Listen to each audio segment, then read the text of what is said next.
the revolutionary ankle lock system, an integrated brace built into the boots, delivering unrivaled support, protecting ligaments from twists, tears, and trauma.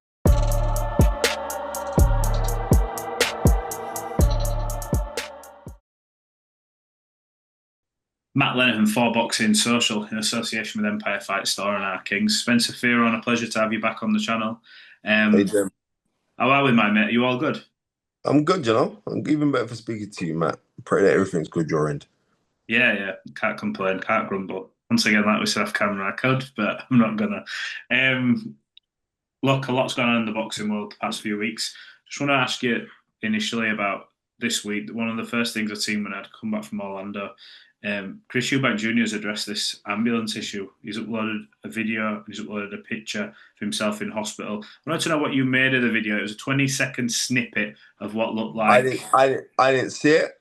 I didn't see it. I was in the camp working with one of my guys, JP, and I also was happy to see Ezra Taylor doing a little bit of work down at the Royal Alliance Gymnasium in Kidbrook. So he was down, and it's a long time I ain't sat down and spoke with Malik Scott, so it's good to see those guys. I haven't seen the video. I've seen like the picture of the wanted stuff, but I haven't seen it. So I'm not gonna lie to anyone and say I've seen it. So I haven't seen it. No, that's fine. He followed it up anyway. So basically, you can see the ambulance not moving, etc. Just to paint you the picture. And the day after, he uploaded a picture of himself, what looks like from hospital, face obviously marked up, and just put, "Look, I'm not looking for sympathy, blah blah blah. But you know, this is the type of thing fighters go through, etc." As we're getting closer to the fight, do you think he's putting these things out to bring knowledge, bring awareness to safety, or do you think this is part of the build-up? What's your honest opinion? Chris Eubank Jr., very much like his dad, is a salesperson. So I'm not really going to look into that. Major thing is, are you going to be fit to fight? And are you going to be ready to go and fight? That's the major thing. I don't really care about nothing else.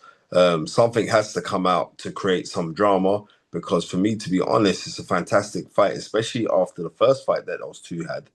And I don't really think it's caught the public attention as it should have caught the public attention. So, and I think, so he'll think, all right, well, this is what I'm coming out with now. So now everybody's talking about it, because I didn't even see it, because like I said, I was in camp, but I didn't see it. But it's brought something else out now. Now people are going to be talking about it, and like big boxing socials asking me this on a Wednesday evening. Of course. Let me ask then about the fight. So I spoke to Dave Coble earlier, and we were talking about when the first two sort of met, there was a lot of emotion going into the first one. It was off the back of obviously everything that happened with Conor. There's Chris going into it talking about the weight and how much he's got to lose and the videos that he released. This time round, Conor seems more, I would say, it could change when he gets in the ring, seems more business minded. Do you think going into this, the variables, the added bonus of having a Bomac, the maybe not letting the emotion get to it on Benn's side, do you think them two sort of attributes could help the pair? And what are you expecting in your heart of hearts this time round? What I'm saying is this: is like Conor now has been a little bit more reserved in his approach. Like he's saying, well, this time you haven't got into my head. And you know what I mean? And we'll see, because if Conor's clever, he'll administer a lot of body work, right? If he's clever. And if emotion doesn't get the better of him, like, this fight could possibly be done. I'm gonna be real with you. Could possibly be done. Right? Because if Conor tries to change tactics, you know what I mean? We never know, right? We never know. But as much as I'm saying it could be a down fight, knowing these two, it won't be, because they could have a game plan, and I just believe that it will go out the window. And especially like Chris Eubank Jr., there's a lot of emphasis on him now, because he's going in there this time now as the betting favorite as he was the last time, but now even more so to force a stoppage. And whether he obliges to that, we shall see. So it's a very, very interesting fight.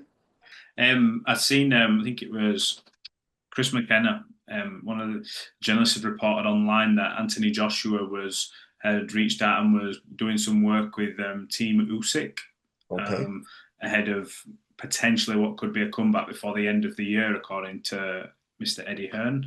What do you make of when you hear that and you think that obviously Anthony Joshua is someone who he does try to, I think, soak up every kind of like knowledge that's available to him. He has moved trainers a couple of times, and when he's now seeking, guidance from Team Usyk, what at this stage of his career, what are your thoughts on that? Is that a wise thing to do? Is it take away from the thing with Benn? And we can't speak for him, but from the outside looking in. What's he taking away from Benn? No, I'm saying if he's going over to there, I'm saying not taking away as in like not taking away from Benn. I'm saying if he does move trainer again, what's your thoughts on him potentially moving? Bro, let me tell you this. Yeah, let me tell you this. As you say, Anthony Joshua's bread is buttered on 6 sides, right? Yeah.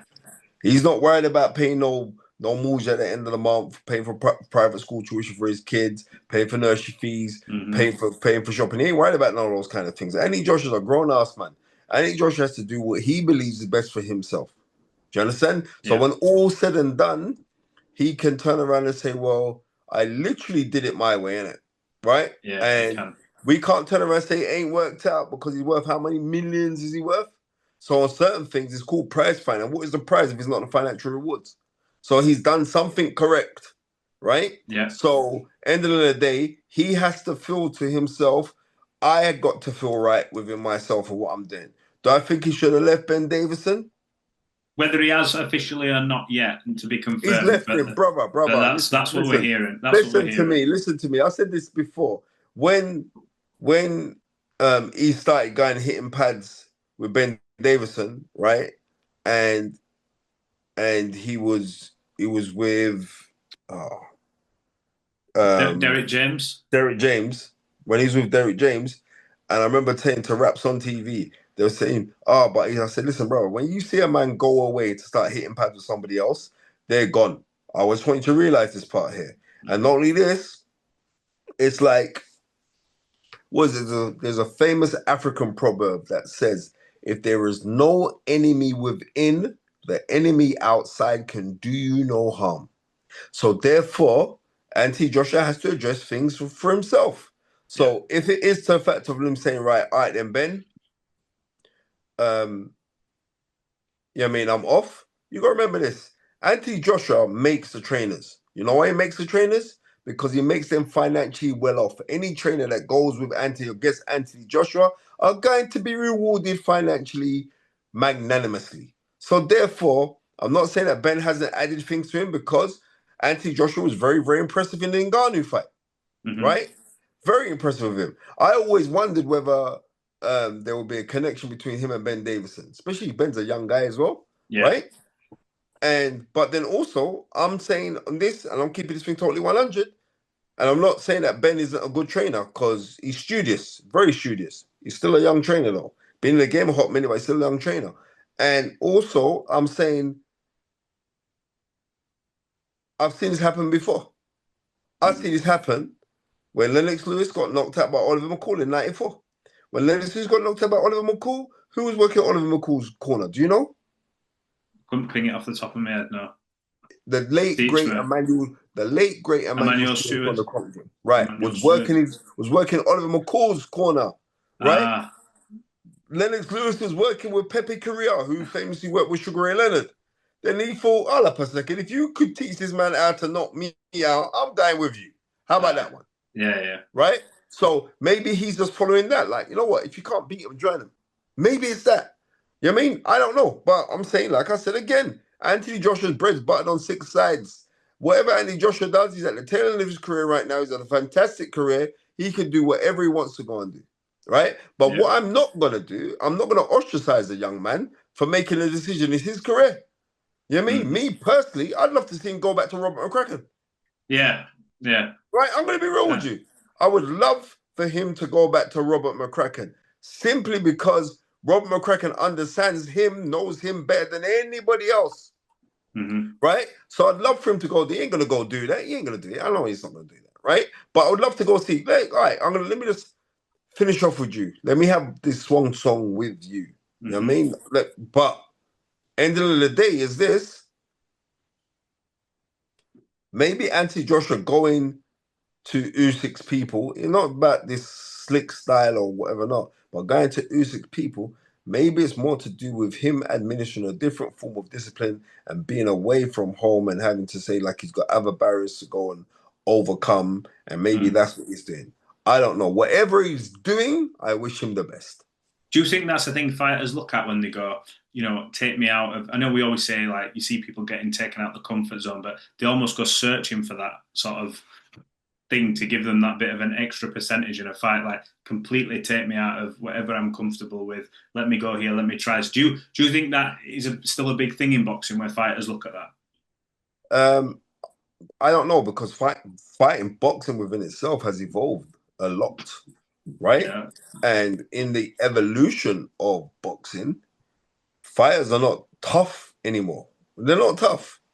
They're not tough. Oh, I broke my fingernail. They're not tough. They're not.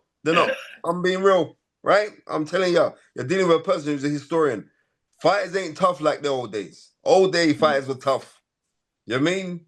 Yeah. If you're in your house right now, Matt, and your remote control don't work, you're not getting up and turning over that TV. No, you're not. You're getting up here, rubbing the batteries together. You're doing any excuse, but you're not going to go there. Right now, we're living in a microwave society. We're full of little pansies, okay? We're soft. We're not tough no more. So maybe he's thinking, well, you have to understand that the Ukrainians are tough people.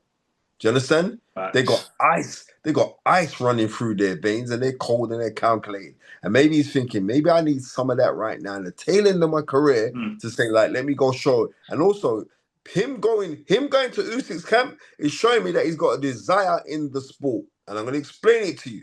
Him going over there, he's saying, like, all right, then it's calculated as well. Usyk ain't got long left to go. If he goes, I want to be with the people. Then you're showing me in the straight standard that you are showing that you don't want to quick crash bang wallop and cash out fighting Jake Paul or waiting for this Tyson Fury fight. You actually have aspirations to say that you are going to fight the best in the world. Whether you beat them is another story, but you're trying to make sure that you've covered every eventuality. Yeah, I was going to say, when I spoke to Eddie about this, he says he'd be back out before the end of the year. And when I said, well, what are the cards he's going to be going on? Monaco, Stockton? I says, surely he's headlining. And he goes, nah. Says, this isn't about anything about headlining. This is just about Anthony Joshua getting back in the race, getting back on the horse kind of thing. And I'm like, you're this big time, you know, pay-per-view star, you know, Anthony Joshua, what he's done for boxing, not just in this country, but in general.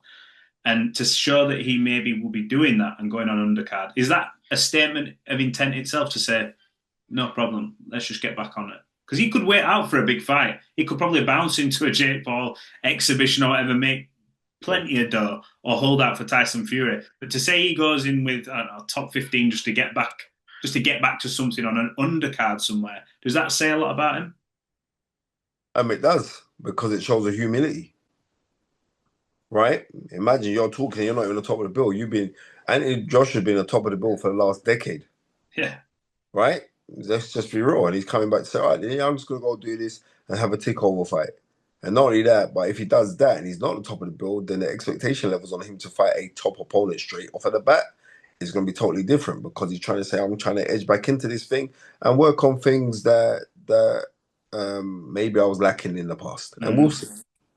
Last one from me, because you brought it up. You talked about, you know, you're not a tough society kind of thing, etc. Specifically in boxing, because I don't think I've ever asked you, who were your sort of like, I don't know, give me your top two sort of favourite boxers from like way back when? You know, I know you say you're a historian. Who are your guys? Like, where you go, you know, you hang your hat on and go, you know what, they don't make these kind of people anymore. Who are like the three or top two or one, whoever it is? On toughness?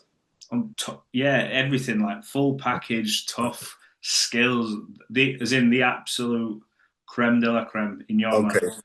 Well, it's going to be so easy for me to say, but if you really want to know about toughness, all you have to do is look on Muhammad Ali. I will just want to real, right? For someone who boxed the way that he did, right? Remember, Ali never used to throw body shots, right? but the toughness of him fighting the best of a generation. Ali was a uniquely special, tough human being, but it's so easy to call him to say tough. But tough, Evander Holyfield was tough, right? Yeah. Evander Holyfield was a tough man, right? Who would stand and have it with you as well. You got to go back, and I want to tell you, like, people seem to forget. Like, one of the biggest upsets, but it's got overridden, but one of the biggest upsets, if we go back in history to 1997, was it June 25th? Evander Holyfield versus Mike Tyson, the second, right? Sorry, not the second fight. The second fight was the air biting incident, yeah? Yeah. And I want you to understand on the toughness. Do you know the pain that you must have been in that someone would bite you on the... I remember. Just think about it. I remember being year high, and my parents brought me into the room and said, "Have you seen what this has happened?" And I was like 5 or 6, but I remember seeing that on TV, going, "What? Right. What has happened?" That, like, I cannot imagine my ear getting like bitten off. Right, and he jumped around in excruciating pain. Right, so Evander Holyfield was an extremely tough man because he wasn't a natural heavyweight who was fighting heavyweights. You know what I mean? His classic free fight wars with Riddick Bowe, right? And you got to think how tough he was because Riddick Bowe physically has come out worse off, even though he won the trilogy, right? He's two fights with Lennox Lewis. Then you got to watch it and say, like, right, this guy, they don't build guys like that no more. You know what I mean? They don't. Is there anyone from the current era you look at and go, you'd have a good knock with these guys? You know, it doesn't matter if they may have just retired. I'm talking about maybe your Golovkins, these kind of fighters, or even current fighters today. No. Do you not? Let's be real. Let's be No? real. We're talking about British fighters. Let's just be real. Yeah? Right? Even though he can be a fossil sometimes, but Carl Froch was a now let's call it as it is. He can be a little punk sometimes. Let's be real. He can be, right? But we can't take away. I would like when I was at Sky, I also say that he's the illegitimate son of Ned Stark from Game of Thrones because Carl Froch. Oh my word, was he tough? Seriously, and you know why as well? Because he never really traded on skill.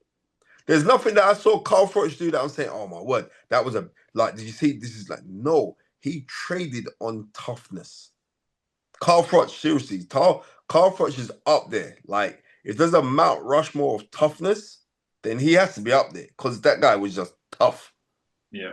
You know what I mean? He's got money now, so he could fix his nose. But I'm trying to say to you, he was tough. Carl, I love that. I love that little comment. Yeah, look, Spence, look, I appreciate you. But he's still a fossil, but he's a tough guy. I like Carl. I've got a lot of time for him. He's a funny guy. Yeah, look, we'll catch up again soon. I appreciate you chopping it up for a little bit. Thank you so much. And let me maybe also say the Pentecostal Community Bank is doing a lot on raising funds for the stricken in Jamaica after Hurricane Melissa, right? And I think that is so beautiful what they're doing. And also, may I say, let's not forget the people who are suffering in Sudan right now, and let's not forget the people who are suffering in Palestine. And I will always talk that, right? Kids should not be dying. Peace, 2 fingers, I'm out, my friend. Take care. God bless. Appreciate you, Spence. Thank you. All right, mate. The revolutionary ankle lock system, an integrated brace built into the boots, delivering unrivaled support, protecting ligaments from twists, tears, and trauma.